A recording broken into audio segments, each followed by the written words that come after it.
Assalamualaikum warahmatullahi wabarakatuh. Dalam kesempatan kali ini, kami dari kelompok 9 akan mempresentasikan tentang jurnal-jurnal yang kami temukan dalam mata kuliah aspek hukum dalam pembangunan dengan tema kontrak terima jadi atau turnkey.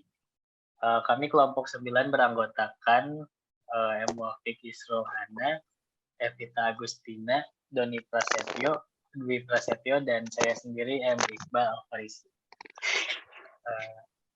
Lanjut.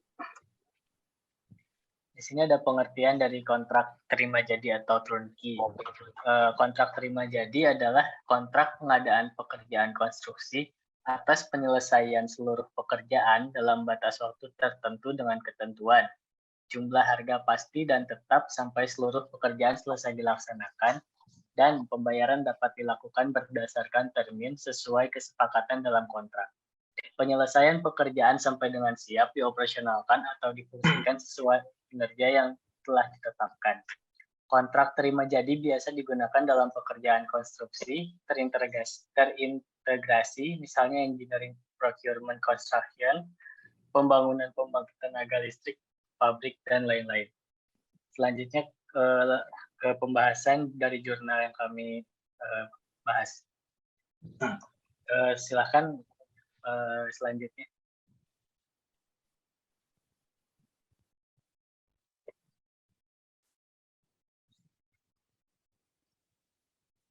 Jurnal Manajemen Kontrak untuk Konstruksi RDE di Indonesia.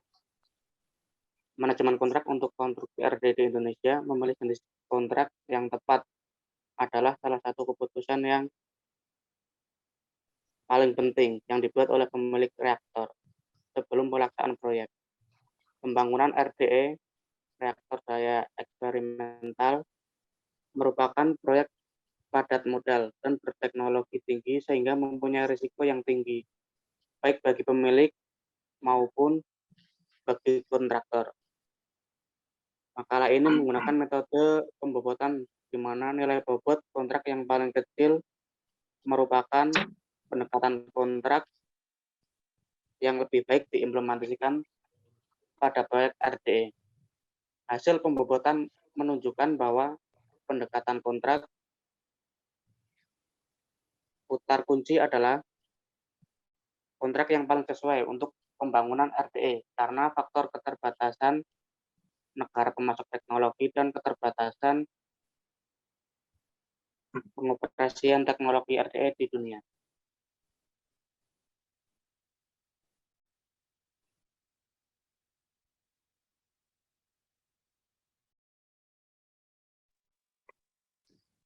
Selanjutnya, Jurnal Market Entry Strategies to Emerging Market, Conceptual Model of Turnkey Project Development. Untuk menghindari kegagalan pasar yang berlebihan, perusahaan harus hati-hati menganalisis asing lingkungan pasar sebelum memilih mode masuk pasar internasional. Ini adalah sangat penting untuk pasar negara berkembang. Di situasi seperti itu, mode entry kontraktual adalah lebih disukai terutama untuk proyek-proyek besar. Proyek turnkey memberikan kesempatan untuk memasuki pasar luar negeri dengan beradaptasi dengan kompleksitas lingkungan atau bahkan oleh secara proaktif memodifikasinya.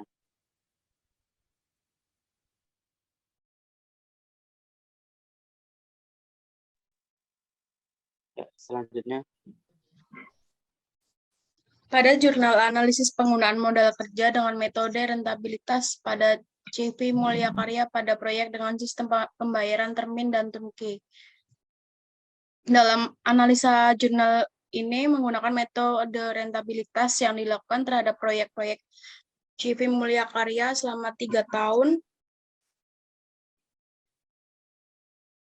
Terakhir, baik dengan sistem pembayaran termin dan turnkey layak karena persentase yang dicapai pada setiap tahunnya pada masing-masing proyek lebih besar daripada tingkat suku bunga deposito bank. Berdasarkan hasil dan pembahasan dalam pembuatan siklus akuntansi, diperlukan ketelitian, pencatatan, dan transaksi-transaksi yang terjadi. Dalam pelaksanaan suatu proyek, modal kerja terlibat adalah modal kerja sendiri sesuai dengan kebutuhan proyek tersebut dan penyediaannya harus tepat waktu. Supaya aktivitas perusahaan dapat berjalan dengan lancar, proyek dengan sistem pembayaran termin lebih disarankan untuk dilaksanakan karena rasio rentabilitas yang dihasilkan memiliki nilai lebih besar atau lebih baik daripada proyek dengan sistem pembayaran turnkey.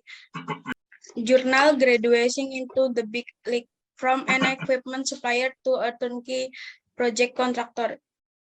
Pada jurnal ini, proyek kedepannya disarankan menggunakan campur tangan dari outsourcing yang membangun basis pasokan yang efektif yang terdiri dari campuran pemasok lokal, nasional, dan global sesuai kebutuhan yang diperlukan. Karena pemasok lokal memiliki keuntungan dari kerjasama yang erat serta kepatuhan terhadap jadwal pengiriman. Jadi, ESL perlu memiliki fleksibilitas sumber yang lebih baik melalui peningkatan basis pasokannya. Proses pengembangan model bisnis pada ESL telah menguntungkan dengan mengambil proyek turnkey.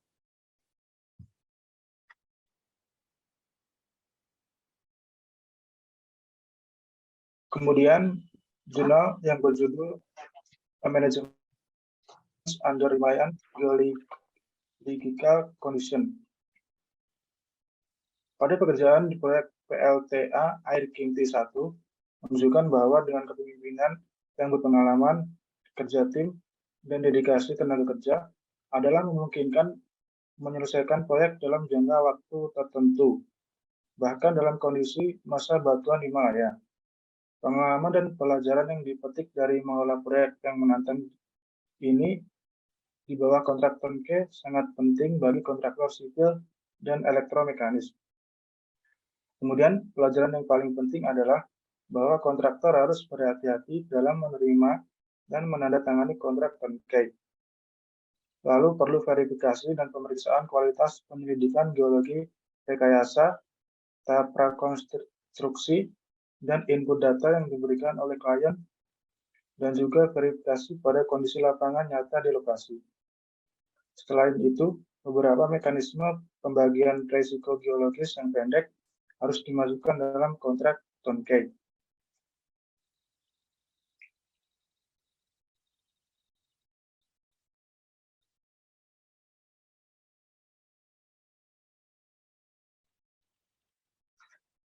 Selanjutnya, pada jurnal analisis perbandingan sistem pembayaran turnkey dan monthly payment pada proyek pembangunan Guest House Ulun Tanjung.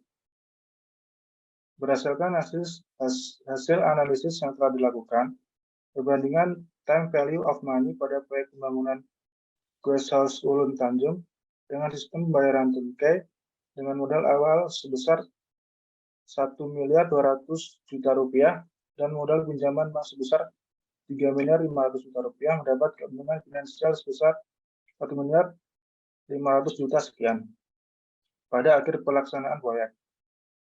Kemudian dengan sistem pembayaran monthly payment, penggunaan modal kerja yang sama sebesar 1,2 miliar mendapatkan keuntungan finansial sebesar 1,8 miliar pada akhir pelaksanaan proyek. Jadi, kesimpulan dari hasil analisis diperoleh bahwa kedua sistem pembayaran proyek antara turnkey dan monthly payment menunjukkan hasil yang layak untuk dilaksanakan, tapi akan lebih menguntungkan apabila menggunakan sistem pembayaran monthly payment karena keuntungan yang didapat lebih tinggi.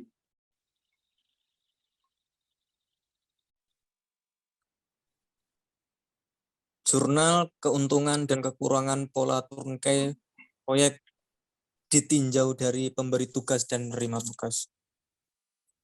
Secara aspek teknis, maka penyedia jasa dan pelaksana pembangunan dengan pola turnkey project harus memperhatikan atau bisa mematuhi rambu-rambu yang telah dibuat dalam kontrak kerja, yaitu ketepatan waktu pelaksanaan, kualitas sesuai syarat-syarat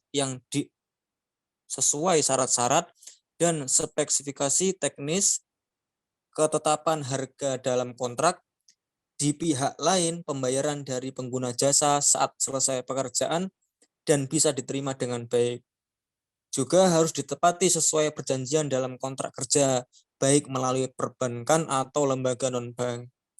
Secara aspek hukum, maka karena sistem pembayaran adalah akhir, maka kemungkinan tingkat perselisihan atau konflik antar stakeholder, baik pemberi tugas maupun penyedia jasa, akan sangat tinggi. Untuk itu diperlukan suatu perjanjian kesepakatan bersama.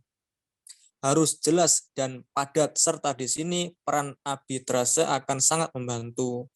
Dari aspek keuangan atau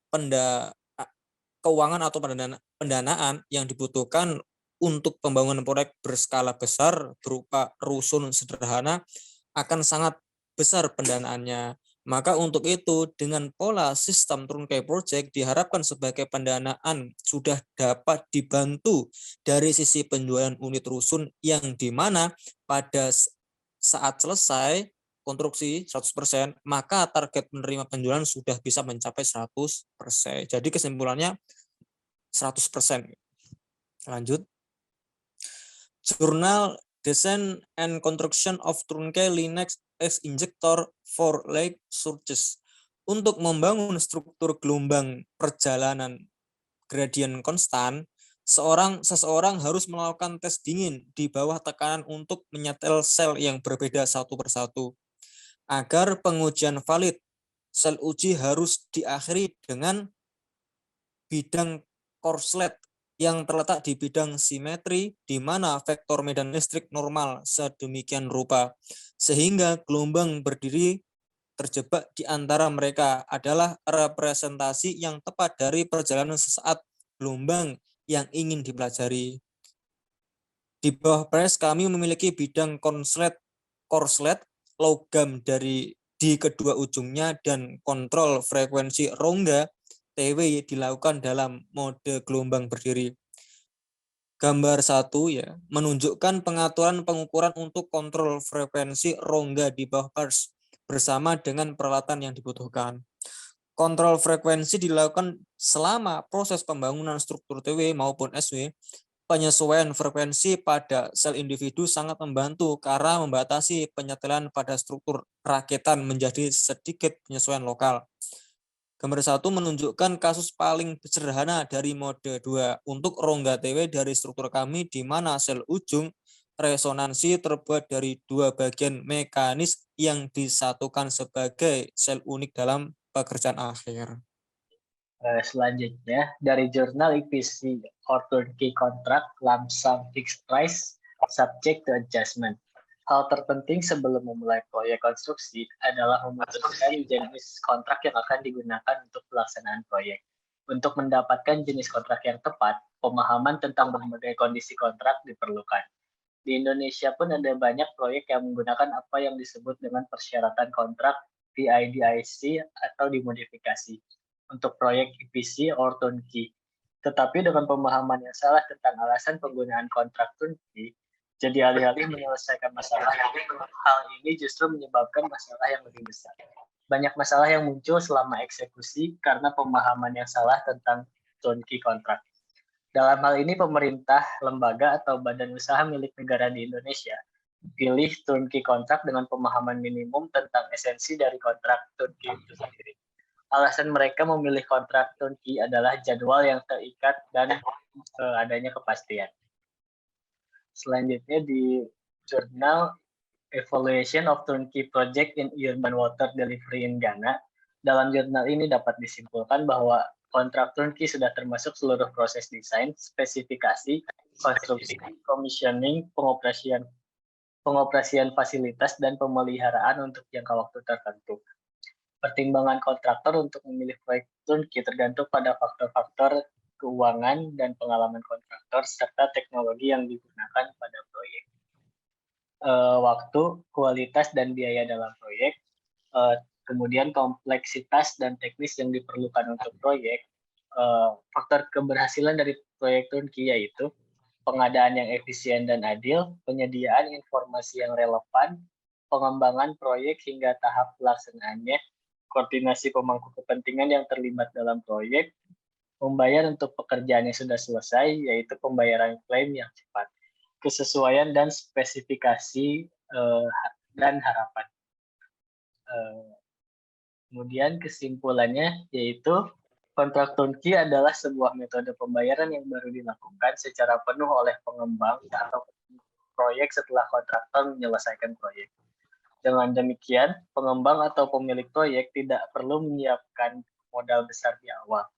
Skema turnkey memang akan membuat kontraktor mengalami cash flow yang berat, tetapi mereka akan mendapatkan margin yang lebih baik. Artinya, dalam metode pembayaran ini, pengembang atau pemilik proyek hanya akan mengeluarkan surat perintah kerja kepada kontraktor. Pada dasarnya, kontrak jenis turnkey adalah kontrak yang menguntungkan dari segi biaya maupun mutu dan waktu, karena stakeholder mengetahui harga total sebuah proyek dari sebelum proyek tersebut selesai. Dan apabila ada keterlambatan, maka akan menanggungnya adalah kontraktor. Tetapi dalam pelaksanaannya sering terjadi pelaku konstruksi yang memilih kontrak turnkey tanpa mengetahui secara mendalam tentang kontrak tersebut. Maka dari itu sering terjadi pembengkakan biaya.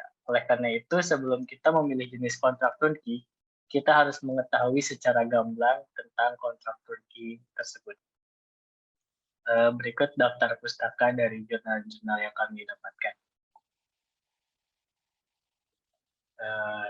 Sekian presentasi dari kami. Apabila ada pertanyaan bisa tulis di komentar.